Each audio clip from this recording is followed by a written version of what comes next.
Hello दोस्तों, कैसे हो आप सब। मैं उम्मीद करता हूँ कम से कम आज तो आप अच्छा महसूस कर रहे होंगे, क्योंकि कल एक बड़ा दिन था और सबके दिल की धड़कनें बढ़ी हुई थी कि यार क्या होगा अगर रेट कट नहीं होता तो मार्केट के अंदर एक बड़ा क्रैश भी देखने को मिल सकता था। लेकिन एक राहत की खबर है, ज़्यादा बड़ा तो नहीं हुआ, लेकिन ज़्यादातर जो लोग एक्सपेक्ट कर रहे थे कि 25 बेसिस पॉइंट यहाँ पर इंटरेस्ट रेट कट होता देखने को मिल सकता है, फाइनली फेड ने ये अनाउंस कर दिया। उसके बाद में भी बहुत सारे लोग परेशान थे, निराश थे कि यार मार्केट के अंदर एकदम से ऐसी अनाउंसमेंट के बाद में बहुत वोलेटिलिटी देखने को मिल रही थी। बिटकॉइन और क्रिप्टो करेंसी मार्केट के अंदर काफ़ी उधेड़-बुन देखने को मिल रही थी। लेकिन यहाँ पे ये आपको पता होना चाहिए कि जब भी ऐसी कोई न्यूज़ आती है, हर कोई एंटिसिपेट करके बैठा होता है और यहाँ पे कोशिश करता है, खासकर ये मैन्युपुलेटर्स, बिग वेल्स, कि मार्केट को मैन्युपुलेट कर सकें। और उस टाइम पे हमने सिर्फ शांत बैठना होता है, अपने बेसिक्स को पकड़ के रखना होता है कि भैया फेड ने इंटरेस्ट रेट कट किया है, यानी कि ये अच्छा सिग्नल है ओवरऑल बिटकॉइन और क्रिप्टो करेंसी मार्केट के लिए। लेकिन जब हम मार्केट को देखते हैं, स्क्रीन को देखते हैं, तो वही लगता है यार आज तो मार्केट बहुत क्रैश करेगी।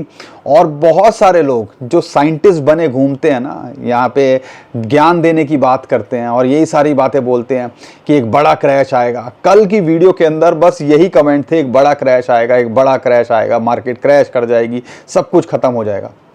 लेकिन आपको ये समझने की कोशिश करनी है कि हमने सिर्फ बेसिक्स पे यहाँ पे टिकना है, हमने सिर्फ बेसिक्स को समझना है। जो नए लोग हैं, जिनको पता ही नहीं है क्रिप्टो मार्केट कैसे चलती है, उनको तो हम नहीं कुछ कह सकते। लेकिन अगर आप पुराने हो, जिनको हम प्यार से पुराने चावल कहते हैं, या अगर 1-2 साल भी मार्केट के अंदर हो, तो आपको ये पता होना चाहिए कि यहाँ पर चीज़ें मैन्युपुलेट तो हो सकती हैं, शॉर्ट टर्म में तो हो सकती है, लेकिन हिस्टोरिकली डाटा को देखते हैं, अगर फेड के इंटरेस्ट रेट कट को देखते हैं, ओवरऑल सिनारियो को देखते हैं, हर डॉट को कनेक्ट करने की कोशिश करते हैं, तो हमें 2025 में टिकने की कोशिश करनी चाहिए।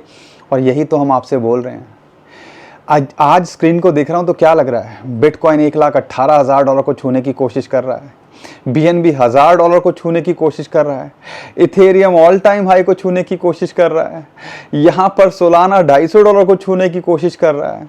बड़े बड़े कॉइन्स अपने ऑल टाइम हाई के आसपास हैं या पार कर चुके हैं। सुनने में कितना अच्छा लगता है, लेकिन फिर भी आज हम खुश नहीं हैं। क्यों? क्योंकि यहाँ पर हमने अपनी स्ट्रेटजीज़ को सही से नहीं करा, क्योंकि हम यहाँ पर लेके बैठे हुए हैं वो कॉइन्स जो सिर्फ अभी कुछ मोमेंटम में आई नहीं है। मुझे पता है आप में से कई लोग बड़े कॉइन्स भी लेके बैठे हो जिनका नंबर नहीं आया है, लेकिन बेसिक्स को आप फॉलो करिए ना। जो पहले जो हम बताने की कोशिश करते हैं, ये साइंटिस्ट बनने की कोशिश मत करो।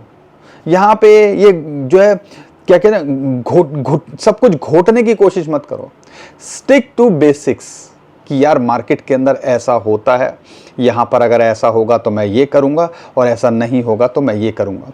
बुरे हालात में मार्केट क्रैश हो जाएगी तो मेरे को इतना रिस्क लेना है, पोर्टफोलियो को ऐसे मैनेज करना है कि मैं झेल सकूँ। और लेकिन यहाँ पे अगर मैं बना हुआ हूँ, अच्छे कॉइन्स में हूँ, तो देर सवेर में मुझे यहाँ ये मार्केट कुछ दे के जाएगी। क्या रॉकेट साइंस है क्या?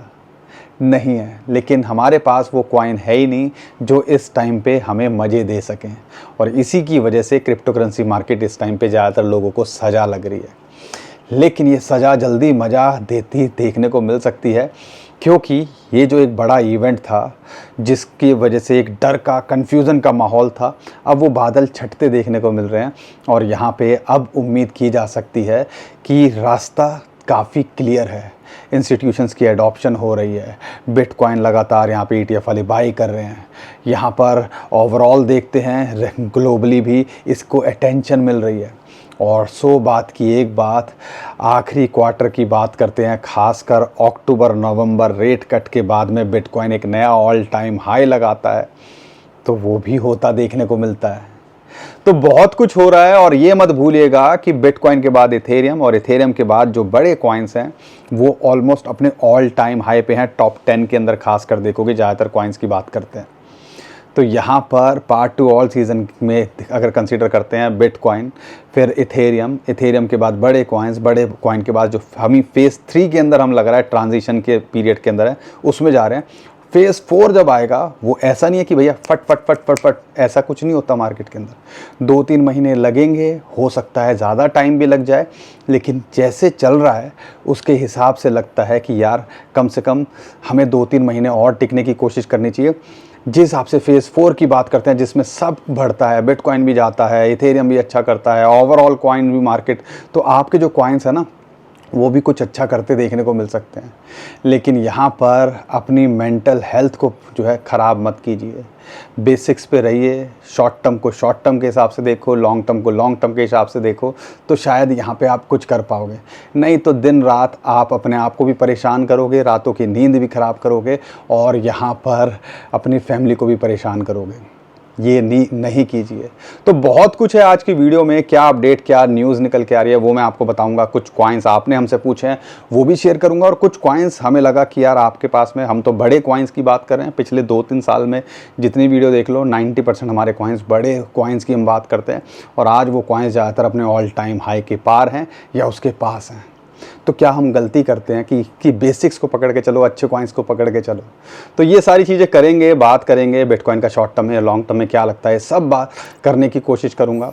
तो बने रहिए जो है हमारे साथ में। चैनल पे पहली बार आया तो चैनल को सब्सक्राइब कीजिए, वीडियो को लाइक और शेयर कर दीजिए।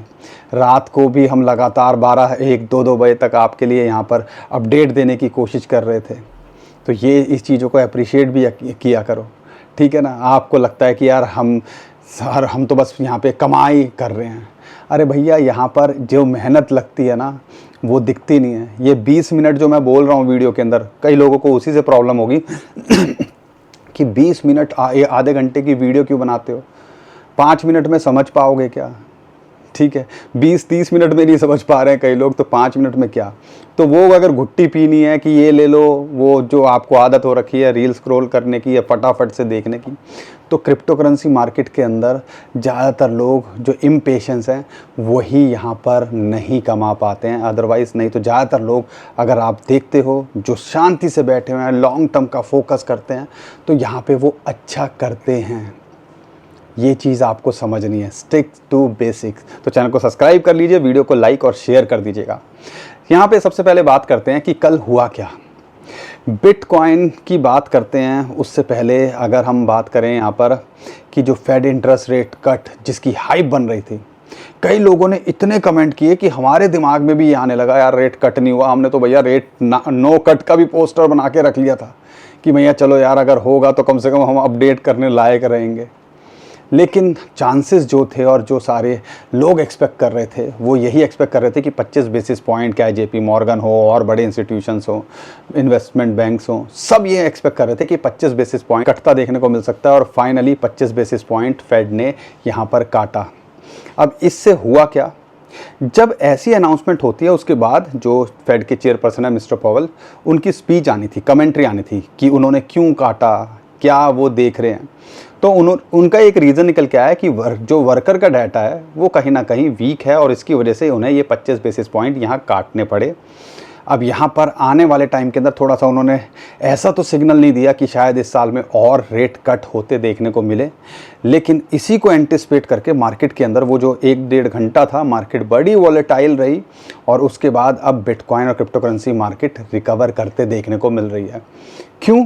क्योंकि आपको ये बात समझने की कोशिश करनी है कि मार्केट जो है कई बार शॉर्ट टर्म में न्यूज़ पे वर्क करती है, लेकिन स्टिक टू बेसिक्स कि यहाँ पर हम क्या सोच रहे हैं और अगले 3 महीने क्या हिस्टोरिकली रहे हैं। तो शॉर्ट टर्म में ये हो सकती है उधेड़ बिन, लेकिन लॉन्ग टर्म में देखते हो तो आपको यहाँ पे फोकस करना चाहिए, और ये एक बुलिश न्यूज़ है। 2024 के अंदर जब इंटरेस्ट रेट कट किया था ना यहाँ पर फेड ने, उसके बाद बिटकॉइन ने 94% की उछाल लगाई थी अगले 2 महीनों के अंदर, अक्टूबर नवंबर के अंदर। सितंबर में ही पहला रेट कट किया था, दिसंबर के बाद आज पहली बार हो रहा है कि ऑलमोस्ट 2025 में पहला रेट कट है। तो कहीं ना कहीं एक बुलिश बात है, बुलिश सिग्नल है ओवरऑल मार्केट के लिए, ग्लोबल मार्केट के लिए। और एक बात और मत भूलिएगा कि जैसा अगर पिछली बार हुआ है तो ऐसा उम्मीद की जा सकती है। क्यों? सिर्फ ये तो एक फैक्टर है, और फैक्टर की बात करता हूँ, सीजनैलिटी की कौन बात करेगा। हिस्टोरिकली डाटा की बात करते हैं, अक्टूबर नवंबर दिसंबर अच्छा करते हैं। अक्टूबर खासकर अगर पिछले 12-13 साल के अंदर देखते हैं तो 2 बार ही नेगेटिव रिटर्न दिया।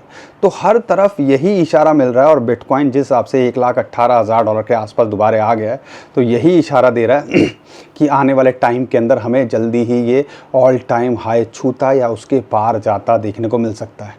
एरिक ट्रम्प की जो स्टेटमेंट आई है वो भी एक बड़ी इंटरेस्टिंग निकल के आई कि भैया यहाँ पर मैं तो एग्जैक्टली आपको बताता हूँ। बाकी फंड स्टेट के जो सीईओ हैं टॉम ली, वो तो ये कहते हैं कि भैया ये जो है इथेरियम और बिटकॉइन मॉन्स्टर मूव लेते देखने को मिलेंगे अगले 3 महीनों के अंदर। और एरिक ट्रम्प की जो स्टेटमेंट आई है, डोनाल्ड ट्रम्प के जो बेटे हैं, कई लोग नाराज़ रहते हैं यार इनकी स्टेटमेंट पे क्या भरोसा करें, क्या इनको करें, लेकिन उनकी जो स्टेटमेंट आई है वो समझिएगा। उनका कहना है bitcoin is the greatest asset of our time. क्या इसमें डाउट है? यहाँ पर पिछले 10 सालों के अंदर सिर्फ बिटकॉइन, किसी और कॉइन की बात ना करें, उसी ने कई लोगों की किस्मत चेंज करी है। तो यहाँ पे चीज़ें तो हो रही हैं इसको लेके, ओवरऑल चीज़ें जो अगर देखते हैं बिटकॉइन और क्रिप्टो करेंसी के अंदर माहौल तो बन रहा है। अब उस माहौल के अंदर अगर आपका कॉइन कुछ नहीं कर पा रहा है तो इसमें 2 चीज़ें हैं जिस पे फोकस करो। डाइवर्सिफाई नहीं किया हुआ, अच्छे कॉइन्स पे फोकस नहीं किया हुआ, और आपके पास में बड़े कॉइन है ही नहीं, जिनको मैं चिंकू पिंकू प्यार से कहता हूँ। आजकल तो कमेंट में ट्विटर पे भी लोग मुझे ये बोलते हैं, सर मेरे चिंकू पिंकू कॉइन का कुछ नहीं हो रहा है। टाइम आना चाहिए, सब कॉइन का नंबर आता देखने को मिलेगा अगर हिस्ट्री रिपीट हुई, जैसा 2017 में देखा था, 2021 में देखा था। लेकिन यहाँ पर बिटकॉइन ETF के अंदर ब्लैक रॉक लगातार बाइंग कर रहा है। कल फिडेलिटी ने सेल किया, ग्रेस्केल ने सेल किया, लेकिन ऑलमोस्ट 1000 से ऊपर ज़्यादा बिटकॉइन कल भी ब्लैक रॉक ने खरीदे। और जिस हिसाब से 2.5, 3, 5, 6, 4,000 बिटकॉइन लगातार ये पिछले हफ्ते 10 दिन से खरीद रहे थे, उससे एक आइडिया लग रहा था कि भैया इनके पास आइडिया होता है कि मार्केट के अंदर क्या चल रहा है, क्या न्यूज़ आ रही है। तो हम इन सारी चीज़ों को देख के, और ये वीडियो में बता रहे थे, इन सारी चीज़ों को देख के भी अगर हम इग्नोर करें तो यार इसमें तो हम कुछ नहीं कर सकते। और हिस्टोरिकली एक और डाटा की बात करी थी, जब भी USA की मार्केट पीक पे होती है उसके बाद में अगर इंटरेस्ट रेट फेड कट करता है तो 1980 के बाद में यहाँ पर एवरेज देखते हैं तो USA की मार्केट, खासकर S&P 500 की बात करते हैं, 13.9% की ग्रोथ दिखाई है अगले 12 महीनों के अंदर, यानी कि ऑलमोस्ट 14% की। तो यहाँ पर बिटकॉइन छप्पर फाड़ दे करता है अगर यहाँ पे इंटरेस्ट रेट कट होता है। तो ये जो 3-4 महीने हैं, मैं जो बोलता हूँ, ये 100 दिन के आसपास रह गए हैं, जहाँ इतना झेल लिया है, मुझे पता है ज़्यादातर लोग परेशान ही हैं, तो यार ये और झेल लो। यहाँ पे कॉइन्स के अंदर एक मोमेंटम आते देखने को मिल रही है। मुझे नहीं पता यहाँ से आगे हिस्ट्री रिपीट होगी कि नहीं होगी, हम भी आपकी तरह ही हैं, लेकिन हम अपना एक्सपीरियंस तो शेयर कर रहे हैं, और जो हमने गलतियाँ नहीं जो करी हैं वो आप ना करो, वही समझाने सिखाने की कोशिश कर रहे हैं। और यहाँ पे अगर रिस्क को कवर करके चल रहे हो तो यहाँ पे लगता है कि बहुत कुछ अभी होना 2025 में बाकी है। अब यहाँ पर आपको मेरी बातें समझ में आ रही हैं तो अपने भाई को सपोर्ट कर दिया करो, वीडियो को लाइक और शेयर कर दिया करो, चैनल को सब्सक्राइब कर लिया करो। जब तक यूँ नहीं करूँगा तब भी नहीं करोगे। चलो, यहाँ पर एक शांति मिली है, एक नया इमोजी आया था, देखता हूँ ये काम करता है क्या। वाह, BNB के लिए हमने पहले से ही $1000 की कॉन्ग्रेचुलेशंस, ये गुब्बारे आ गए हैं। डबल करूँगा तो क्या आता है, लेट्स सी। वाह, तो ये एक्चुअल में BNB के लिए है $1000 यार। $3 से मैं इसको देख रहा हूँ, आधे डॉलर्स पे ये लॉन्च हुआ था, और आज कहाँ $1000 है।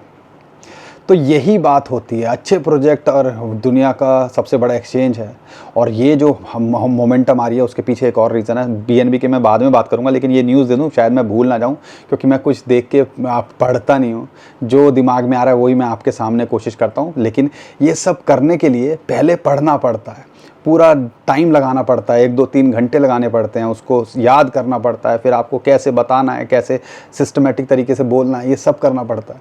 एक बार करके देखिएगा, 20 मिनट छोड़ो, आप 5 मिनट भी करके देख लीजिएगा, 1 मिनट ही करके देख लीजिएगा। तो BNB पे दोबारा आता हूँ। BNB जो बाइनेंस है, पहले एक्स बाइनेंस लिखा हुआ था, तो सीजी ने, जो उनके फाउंडर रहे हैं, अब उन्होंने वो हटा दिया है और यहाँ पे बाइनेंस लिख दिया है। तो कहीं ना कहीं जो सॉर्ट आउट हो रही हैं USA के अंदर बाइनेंस को लेके चीज़ें, तो ऐसा लगता है उसका एक माहौल बन रहा है। BNB का क्या होगा आगे मैं बताऊंगा, लेकिन सबसे पहले मैं बिटकॉइन की बात करता हूँ। शॉर्ट टर्म में क्या लगता है, बिटकॉइन 1,14,500 डॉलर के आसपास कल भी कोशिश कर रहा था वहाँ टेस्ट करने की। 50 डे मूविंग एवरेज की वहाँ सपोर्ट है, एक इंपॉर्टेंट सपोर्ट मानी जाती है 50, 100, 221, ये 4-5 हैं, इनको सीख लो, टेक्निकली काम आती हैं। फिबोनाची की रेशियो सीख लो, टेक्निकली काम आती हैं। तो वहाँ पे ये आया, 2-3 बार इसने हिट किया और वहाँ से अभी बाउंस बैक करके 1,18,000 डॉलर को टेस्ट कर रहा है। जब तक ये इसके ऊपर है, नथिंग टू वरी, क्योंकि पहले भी जब ये ऐसा आया था, ज़्यादातर आप देखोगे 10 में से 8 बार 7 बार ये एक अच्छी सपोर्ट निकल के आती है। जब बुरे हालात होते हैं तो मार्केट एकदम से डाउन करती है, अदरवाइज ये मेंटेन करने की कोशिश करता है, जैसा कि अभी हमें देखने को मिल रहा है। अगर यहाँ मेंटेन करता है तो 1,20,000 और फिर 1,22,000 डॉलर का जो हमारा टारगेट है वो होता देखने को मिल सकता है। और $1,25,000 या नया ऑल टाइम हाई भी ये अक्टूबर की शुरुआत में आपको बनाता देखने को मिल सकता है। और हम ज़्यादा शॉक भी नहीं होंगे अगर सितंबर में ऐसा हो जाए, जिस हिसाब से एक मोमेंटम बिटकॉइन और क्रिप्टो करेंसी मार्केट पकड़ते देखने को मिल रही है। लॉन्ग टर्म में देख रहे हो तो हमें लगता है 2025 में कई लोग तो $2 लाख एक्सपेक्ट कर रहे हैं। टॉम ली भी उनमें से हैं, एरिक ट्रम्प की भी बात करते हैं, ऑथर हाइक्स की बात करते हैं, बहुत अपनी अपनी प्रिडिक्शन निकल के आ रही है। लेकिन हमें लगता है $1.5 लाख के आसपास तो इसको जाना चाहिए। अगर वहाँ आएगा तो हम अपनी स्ट्रेटजीज पे रीथिंक करेंगे कि क्या हमें एग्जिट करना है। अभी तक तो हमारा यही है कि हम एग्जिट करेंगे, अगर नहीं तो हम क्या करना है, क्या आधा एग्जिट करना है, प्रिंसिपल निकालना है, वो सब चीज़ें तब डिस्कस करेंगे। लेकिन ऐसा लगता है कम से कम $1.5 लाख के आसपास ये जाता देखने को मिल सकता है। लेकिन यहाँ पर बिटकॉइन की डोमिनेंस दोबारा गिरते देखने को मिल रही है, 58% के नीचे आ गई है। ये इशारा दे रही है कि अब दोबारा से बड़े कॉइन्स, जो कि आप कह लीजिए थोड़ा सा वेट एंड वॉच की सिचुएशन में चले गए थे कि फेड क्या करता है, क्योंकि मार्केट के अंदर डिफरेंट चीज़ें निकल के आ रही थी। अब फाइनली एक मोमेंटम पकड़ते देखने को मिल रहे हैं। वही इथेरियम $4,600 के पार चल रहा है और जल्दी ही अगर माहौल सही रहा जिस हिसाब से लग रहा है तो ये आने वाले टाइम के अंदर अपना जो है ऑल टाइम हाई को ब्रेक करता देखने को मिल सकता है। $6,500-7,000 भी चला जाए तो हम ज़्यादा शॉक नहीं होंगे। लेकिन यहाँ पर अगर सपोर्ट की बात करते हैं, $4,400 से लेकर $4,200 का जो जोन है 50 और 21 डे मूविंग है, वो एक सपोर्ट निकल के इसके लिए फ़िलहाल आती हैं। लेकिन यहाँ पर पार्ट टू ऑल सीज़न, मुझे पता है बड़े कॉइन्स आपके पास नहीं है, तो पार्ट टू ऑल सीज़न क्या कहता है? ट्रांजिशन हो रहा है, अभी हम थर्ड फेज़ के अंदर आ रहे हैं। बड़े कॉइन्स यहाँ पे अच्छा कर रहे हैं। BNB all time high, Solana $250 के पास, इथेरियम ऑल टाइम हाई के पास में, TRX, AVX सब कॉइन यहाँ अच्छा करते देखने को मिल रहे हैं। इनफैक्ट डॉज मीम कॉइन के अंदर मोमेंटम आना, ये कहीं ना कहीं एक स्ट्रॉन्ग सिग्नल होता है कि ऑल्ट कॉइन यहाँ पर अच्छा करते देखने को मिल सकते हैं, या एक ऑल्ट सीज़न ट्रिगर होता देखने को मिल सकता है। तो यहाँ पर सिर्फ हम जो और फाइनल फेज़ 4 का इंतज़ार कर रहे हैं, जिसमें ज़्यादातर हमारे चिंकू पिंकू कॉइन होंगे, अब वो जल्दी ही आता देखने को मिल सकता है। तो आप थोड़ी स्ट्रेटजी को पे वर्कआउट कीजिए।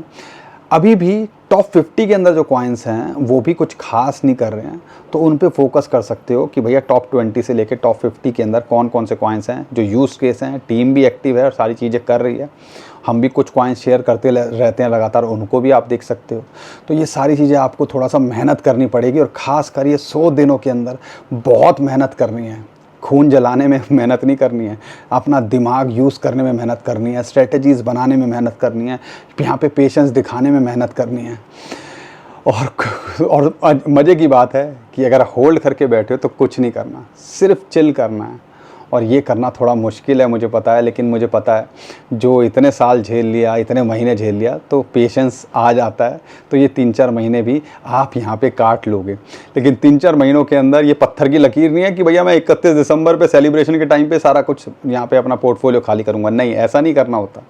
अगर आपको लगता है कि जो आपके टारगेट जिस कॉइन को लेके आपने देखा है उसका हो गया है, तो यहाँ पर प्रिंसिपल निकाल लो या पूरा का पूरा एग्जिट कर लो। अब ये मत करिएगा, क्योंकि ये भी लोग गलती करते हैं कि फिर वो लालच में आ जाते हैं, फिर सोचते हैं यार ये तो यहाँ तक आ चुका है, BNB $1,000 जा चुका है, तो भैया ये 1,500 भी जा भी सकता है, 1,300 से 1,500 का टारगेट भी हो सकता है। लेकिन यहाँ पर आप अगर प्रिंसिपल को निकाल लें तो कोई हर्ज नहीं है कि अगर मार्केट यहाँ से कुछ हो जाए तो यहाँ पर आपके पास में कम से कम कुछ रहे। ये चीज़ें हैं, सीखने की हैं। हमने भी गलतियाँ करी हैं, कोई भी ना टॉप को पकड़ सकता, कोई भी ना बॉटम को पकड़ सकता। लेकिन हाँ, अपने लालच पे कंट्रोल किया जा सकता है और अपने डर पे कंट्रोल किया जा सकता है, और रिस्क को सही से करोगे, पोर्टफोलियो को सही से मैनेज करोगे तो ये किया जा सकता है। हमें पता है अच्छे लोगों का दिमाग हिल जाता है, हम खुद कई बार हिल जाते हैं, लेकिन हम भी कोशिश कर रहे हैं, आप भी कोशिश करो। यही तो है ना, यही तो होता है। बाकी अब यहाँ पर कुछ कॉइन्स की बात करते हैं सोलाना को लेके $250 253 एक रेजिस्टेंस है। अगर इसको पार करता है तो ये ऑलमोस्ट 290 या $300 को छूता देखने को मिल सकता है, एक नया ऑल टाइम हाई बनाता देखने को मिल सकता है। अगर यहाँ से रिजेक्ट होता है तो भैया एंट्री तो $200 के नीचे ही बनती है। अब वो होगा कि नहीं होगा हम नहीं कह सकते, लेकिन पोटेंशियल पूरा रखता है कि यहाँ से सोलाना आने वाले टाइम के अंदर और अच्छा करता देखने को मिले। अब कुछ कॉइन्स का मैं सिस्टमेटिक तरीके से ही आपको बता देता हूँ। कई कॉइन्स आप हमसे क्वेरी कर रहे हो तो मुझे लगा चलो वो सब चीज़ें करनी है। अगर मैं बात करता हूँ यहाँ कार्डानो को लेके, कितना बोला कि $0.7 आधे डॉलर के आसपास, आज $0.9 के आसपास है। 1.1 से 1.2 यही एक टॉप 10 के अंदर कॉइन है जिसने अभी तक कुछ किया नहीं है, अपने ऑल टाइम के आसपास भी नहीं है। तो माहौल बनेगा तो ये कॉइन भी वही है, खरबूजे को देख के खरबूजा जो है रंग बदलता देखने को मिल सकता है कि अच्छा तुम सारे मैं पीछे, तो ये हो सकता है। तो अगर अच्छे लेवल पे अगर आपने एंट्री ली है तो ये एक अच्छा कॉइन निकल के आ सकता है। तो इस पे आप देखो कि 1.1 से 1.2 इसका शॉर्ट टू मिड टर्म है, और लॉन्ग टर्म में देख रहे हो तो ये अपने ऑल टाइम हाई को छूने का पोटेंशियल रखता है। XRP, कई लोग आज भी परेशान है XRP को लेके कि कुछ हो नहीं रहा है। अरे क्या बच्चे का क्या करोगे आप, आधे डॉलर पे था ये 1 साल पहले इसी टाइम के आसपास, आज ये $3-3.5 के आसपास है, और क्या लोगे। लेकिन हाँ ये पोटेंशियल रखता है कि $4.5 से $5 जाने का। इस पे आप देख सकते हो। एंट्री के लिए देख रहे हो तो भैया एंट्री तो यहाँ नहीं बनती है, इसकी एंट्री तो $2.5 के आसपास ही बनती है। सुई, कई लोग बोल रहे हैं कि सुई का क्या होगा। अब सुई तो चुभा रही है। ये भी पिछले साल इसी टाइम के आसपास, मुझे याद है सिंगापुर में था मैं, टोकन 2049, तो यहाँ पर हम इसको बताते थे और रीज़न देते थे। देखिएगा वो वीडियो, 1 साल पुरानी देख लीजिएगा। आधे डॉलर पे था, आज ये $5 को छू के ऑलमोस्ट $4 के आसपास है। और क्या उम्मीद करते हो ऐसे कॉइन से। लेकिन इसके अंदर पोटेंशियल है, एक यूज केस भी है, टीम भी एक्टिव है, $4 के आसपास रेजिस्टेंस है। अगर इसको पार करता है तो ये ऑल टाइम हाई को छूता देखने को मिल सकता है। एंट्री तो भैया इसके पास भी $3 के आसपास ही बनती है। अब यहाँ पे एक और कॉइन है ओंडो, आधे डॉलर पे था, $0.7 पे था, तब भी हमने बोला आज $1 के आसपास है। 1.1 से 1.2 एक रेजिस्टेंस है, लेकिन इसको ब्रेकआउट करता है तो ये भी ऑल टाइम हाई को छूने का पोटेंशियल रखता है। आर्बिट्रम $0.3 के नीचे कितना बोला, इसके अंदर फोकस कर सकते हो। आज ये आधे डॉलर के आसपास है, एक सपोर्ट मिल रही है यहाँ पर 50 डे मूविंग एवरेज की। अगर यहाँ से ये मूव करता है तो हमें लगता है कि ये 0.75 और दिसंबर का हाई $1.25 और ऑल टाइम हाई भी चला जाए तो हम ज़्यादा शॉक नहीं होंगे। अगर चेन लिंक को लेके बात करते हैं तो इसके अंदर भी एक मोमेंटम आते देखने को मिल रही है। 50 डे मूविंग एवरेज की सपोर्ट मिली है, लेकिन हम इसके अंदर अब एंट्री के लिए सोच रहे हैं। एक $28 शॉर्ट टू मिड टर्म में इसका टारगेट 34 से, और अपने ऑल टाइम हाई को जो है छूने का पोटेंशियल रखता है। एवेक्स को लेके बहुत सारे लोग पूछ रहे हैं तो मैं आपको एवेक्स का भी बता देता हूँ। एवेक्स, और जब हमने इसको बताया था ना लास्ट टाइम, वो एक जो है ब्रेकआउट की कगार पे था, हमने इसको ऑलमोस्ट $24 के आसपास बताया था। आज ये जो है एक इम्पॉर्टेंट रेजिस्टेंस को टेस्ट कर रहा है $35 के आसपास। अगर इसको पार करता है तो $40, और $40 को पार करता है तो ये ऑल टाइम हाई को छूता देखने को मिल सकता है। तो ये सारे कॉइन्स, इनके मौके निकल चुके हैं। ये अगर अपने बॉटम से देखोगे तो अच्छा खासा ऊपर जा चुके हैं, लेकिन यहाँ पर वही चीज़ें हैं। अब यहाँ पर ज़्यादातर लोग घुसेंगे, अब घुसेंगे तो फिर वो घुस ही जाएंगे, और फिर घुस जाएंगे तो फिर वही चीज़ें आएंगी। हमारा तो सब कुछ हो गया, हम तो यहाँ पे ये हो गया, हमारे साथ तो वो हो गया, हमारा कुछ नहीं हो सकता, हमारा ये है। कई बार तो मुझे हंसी आती है और कई बार मुझे लगता है कि यार क्या कर रहे हैं लोग। बाकी समझदारी थोड़ी सी दिखाओगे तो अच्छा ही रहेगा। एक और कॉइन है इम्यूटेबल एक्स IMX। कई लोग मुझसे पूछ रहे हैं 200 डे मूविंग एवरेज के ब्रेकआउट और गेमिंग के कॉइन के अंदर एक मोमेंटम आते देखने को मिल रही है, तो ये भी कुछ यहाँ पे मोमेंटम में आ रहा है 0.75। अगर इसको लेना है तो हम अवॉइड करेंगे, लेकिन 1.1 से लेके $2 जाने का ये भी पोटेंशियल रखता है। अगर मैं बात करता हूँ डॉज कॉइन को लेके, ETF आने का प्लान हो रहा है इसका, डॉज के अंदर मोमेंटम आ रही है। यहाँ पर अगर आप देखते हो जैसा हम उम्मीद कर रहे थे 0.31 इसको एक रेजिस्टेंस मिलेगी, वहाँ एक रेजिस्टेंस मिली, उसके बाद रिजेक्ट होकर दोबारा से यहाँ पे रिकवरी दिखाने की कोशिश कर रहा है। एक अगर यहाँ पे एंट्री के लिए देख रहे हो तो भैया एंट्री अवॉइड करनी है, $0.2 के आसपास ही बनती है। लेकिन अगर यहाँ से ये ब्रेकआउट करता है 0.31 से तो 0.439 और $0.5 तक का, आधे डॉलर तक जाने का ये पोटेंशियल रखता है। शिबा इनू को लेके, शिबा इनू कहीं क्या बोलते हो आप तो बोल भी नहीं सकते ना, आप तो कमेंट ही कर सकते हो कि यार शिबा ऐसी। कई लोग तो शिव टोकन बोलते थे शुरू में, मुझे समझ नहीं आता था। लेकिन शिबा इनू की बात करते हैं, 250, 100, 21 कोई भी मूविंग एवरेज के ऊपर ये मेंटेन कर रहा है। एक सपोर्ट मिल रही है इसको 1200 के आसपास, 1250, 1300 के आसपास। यहाँ से ये मोमेंटम में आता देखने को मिल सकता है। 1450 से लेके 2000-2700 तक जाने का ये भी पोटेंशियल रखता है। फ्लॉकी को लेके बहुत सारे लोग पूछ रहे हैं, 50 डे मूविंग एवरेज की एक रेजिस्टेंस मिल रही है, अगर इसको पार करता है जो कि लगभग 10,400 आती है, तो इसको पार करता है तो ये भी 1300, 1700, 13,000, 17,000 जाने का पोटेंशियल रखता है। 0.000 ये लगा लीजिएगा, थोड़ा सा कन्वीनियंट ईजी करने के लिए मैं ये ऐसे बोल देता हूँ। पेपी भी 50 डे मूविंग एवरेज की सपोर्ट के बाद लग रहा है एक ब्रेकआउट, और जिस हिसाब से माहौल बन रहा है तो यहाँ पे ये 12,500, 14 और अपने ऑल टाइम हाई को छूने का पोटेंशियल ये भी रखता है। बाकी एक कॉइन है बेस के ऊपर ब्रेट, इस पे नज़र बना के रखिएगा। 0.05 के आसपास मिल रहा है या उसके नीचे मिल रहा है। और अगर आप ये 3-4 महीने रखते हो, अभी कहीं किसी ना कॉइन बेस पे लिस्टेड है, और बेस का ये बड़ा मीम कॉइन है, ना बाइनेंस पे लिस्टेड है, तो और बाइनेंस पे इसका फ्यूचर लिस्टेड है, जो एक अच्छी बात है। तो ये अगर लिस्ट होगा तो इसके अंदर क्या हो सकता है, अभी टॉप 100 में भी नहीं है। तो ऐसे मीम कॉइन के ऊपर फोकस किया जा सकता है। लेकिन मीम तो मीम ही होता है, हुआ तो हुआ, नहीं हुआ तो आप कुछ नहीं कर सकते। तो ये सारी चीज़ें थोड़ी सी देखनी है आपको। लेकिन ऐसा लगता है कि वो भी पोटेंशियल रखता है कि यहाँ पर शॉर्ट टू मिड टर्म में 0.06 से लेकर 0.075 तक जाने का, और $0.1 भी थोड़ा सा लंबा सोच जा सकता है, और अपने ऑल टाइम हाई को भी छूता देखने को मिल सकता है। बाकी दोस्तों, हम कोई फाइनेंशियल एडवाइज़र नहीं है, हम तो कोशिश करते हैं जैसे आप हो थोड़ा सा बेसिक्स, स्टिक टू बेसिक रखने की, और फिर यहाँ पे आपके साथ शेयर करने की, हम अपना एक्सपीरियंस शेयर करने की, जो न्यूज़ अपडेट है वो शेयर करने की। लेकिन आप थोड़ी समझदारी दिखाइएगा, अपनी रिसर्च किए बिना कुछ मत कीजिएगा, और अपने फाइनेंशियल एडवाइज़र से बिना पूछे कुछ मत कीजिएगा। क्योंकि मार्केट के अंदर कल वाले दिन बहुत बार आएंगे, आने वाले टाइम के अंदर भी आएंगे, जो यहाँ पर आपको बस एक सवाल खड़ा कर देंगे कि क्या मैं क्रिप्टो के अंदर सही कर रहा हूँ, क्या मैं इस चीज़ के लिए बना हूँ। और वो सवाल जो है उसका जवाब उस टाइम पे हमें ना दिखता है और ना सूझता है।